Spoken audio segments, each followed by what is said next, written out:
সবাইকে। তো আজকে আমি মামুনি বাবাই আর ছেলে যাচ্ছি একটু রিলায়েন্স ডিজিটালে, কিছু কেনাকাটা আছে। তো ব্যারাকপুরটায় যাচ্ছি। তো চলো যাওয়া যাক, দেখি কি কেনা হয় আজকে।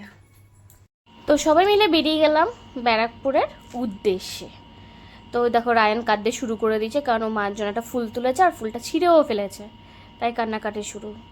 আর যা গরম ছিল, যাই হোক ওখানে পৌঁছে একটা ওয়াশিং মেশিন পছন্দ করে নিয়ে বিলিং করাও হয়ে গেছে আমাদের। তো আমি ওখান থেকে একটু উঠে না একটা কিছু ফ্রিজ দেখছিলাম কয়টা, কারণ বাবারও আসার কথা ছিল ওই বাড়ির জন্য ফ্রিজ কিনে বলে। যাই হোক আমি কিছুই পছন্দ করতে পারছিলাম না বলে বাপিকে বলে দিলাম যে আমি পছন্দ করতে পারছি না, তুমি এসে দেখে নিও। তো ওখান থেকে বেরিয়ে গেলাম আমরা, বিলিং টিলিং আমাদের কাজকর্ম সব কমপ্লিট হয়ে গেছে। এবার যাবো হলাম একটু গেট স্টেশনের সামনে, কারণ একটু চা খেয়ে কিছু কেনাকাটা বাকি রয়েছে। আর দেখো এই লোকটাকে প্রায় 1.5 ঘন্টা ধরে বোঝাচ্ছে সেলসম্যানরা। যাই হোক ওখান থেকে কিছু কেনাকাটা করার পর, আরও কিছু কেনাকাটা করার পর আমি আর মামুনি বাবাই সবাই মিলে চলে এসেছি ব্যারাকপুর অটো স্ট্যান্ডে।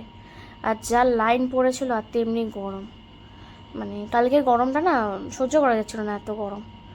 ওখান থেকে আমি আর মামুনি চলে এসেছিলাম লক্ষ্মীনারায়ণ বস্ত্রালয়, কারণ সামনেই জামাই ষষ্ঠী আর মায়ের জন্য কিছু শাড়ি কিনতে। আর রায়ানও ওখানে বন্ধু পেয়ে গেছে খেলার জন্য। সব বিলিং করে ও পাশে চলে এসলাম বাবাইয়ের জন্য সাউথ ইন্ডিয়ান ফুড নেওয়ার জন্য, কারণ বাবাই এটা খুব পছন্দ করে, খুব ভালোবাসে খেতে।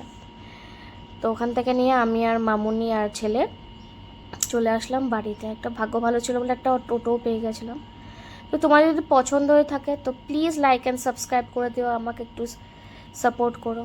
আর রায়ানের অবস্থা খারাপ। আজকে বাড়িতে চলে এসেছি, তো মোটামুটি আজকে সব কেনাকাটা কমপ্লিট মোটামুটি। তো গরমে শেষ হয়ে গেছে। তো এখানে ভিডিওটা শেষ করলাম, বাই।